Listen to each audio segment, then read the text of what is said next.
Tu ne t'en rends peut-être pas compte, mais ton aura dérange. Et ce n'est pas à cause de ton comportement, ni d'un excès de parole, ni même d'une volonté d'impressionner. Non. Ce qui dérange, c'est ton silence, c'est ton calme, c'est cette force invisible qui émane de toi sans que tu n'aies besoin de dire un mot. Une énergie sourde, stable, vibrante, et pourtant silencieuse. Il y a des gens qui se sentent nerveux dès que tu entres dans une pièce, d'autres qui s'éloignent sans même comprendre pourquoi. Certains même te rejettent, te jugent ou te tournent le dos sans jamais t'avoir véritablement connu. Tout cela sans explication apparente. Mais la vérité, c'est que ton énergie, ton rayonnement naturel, est plus puissant que tu ne l'imagines.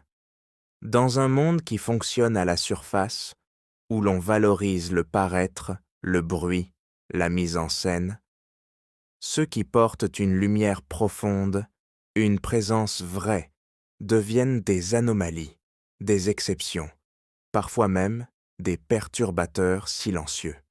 Aujourd'hui, je veux te parler de ça, de cette aura qui fait de toi quelqu'un d'à part, de cette énergie que tu portes en toi sans forcément en avoir conscience. Et je vais te révéler Dix signes puissants qui montrent que ton aura est trop forte et que tu ne le sais peut-être même pas.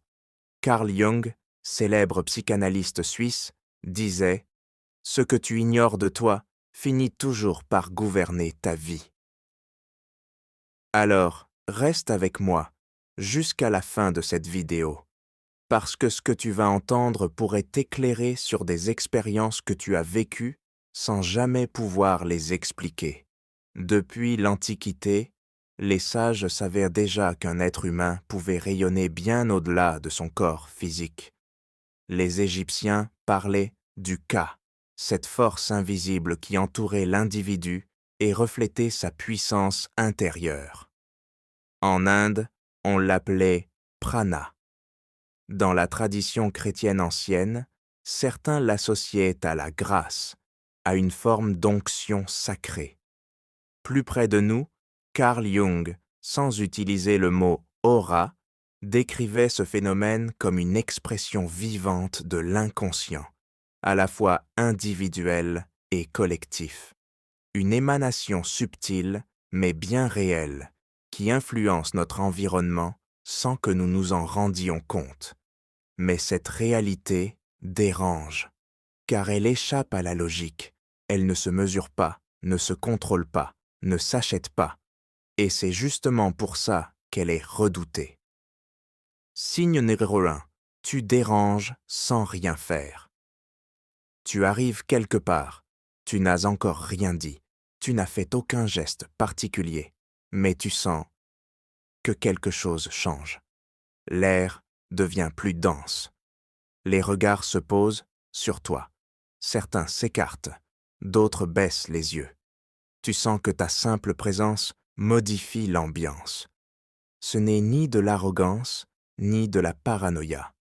C'est une perception, une forme de langage silencieux que ton corps capte avant même que ton esprit ne comprenne. Les gens changent de ton. Les conversations deviennent plus superficielles ou s'arrêtent. Certains se taisent. D'autres deviennent brusques, défensifs, irritables. Et toi, tu n'as toujours rien dit. Tu es simplement là. Mais ta présence est ressentie comme un choc, parce qu'elle est stable, parce qu'elle est profonde, parce qu'elle ne cherche pas à plaire ni à se faire accepter. Tu ne joues pas de rôle, tu es simplement toi-même, authentique. Et dans un monde de faux semblants, c'est ça qui dérange le plus. Ton aura agit comme un miroir. Elle ne flatte pas l'ego, elle le confronte. Elle n'entretient pas les illusions, elle les expose. Pour ceux qui vivent dans l'agitation, ton calme est une menace. Pour ceux qui s'identifient au bruit, ton silence est perçu comme une attaque. Et pour ceux qui fuient leur propre reflet, ton regard devient insoutenable. Tu ne veux faire de mal à personne, et pourtant, tu déstabilises, parce que tu es entier, parce que tu es aligné, parce que tu es une vibration rare, et que cette rareté provoque un malaise.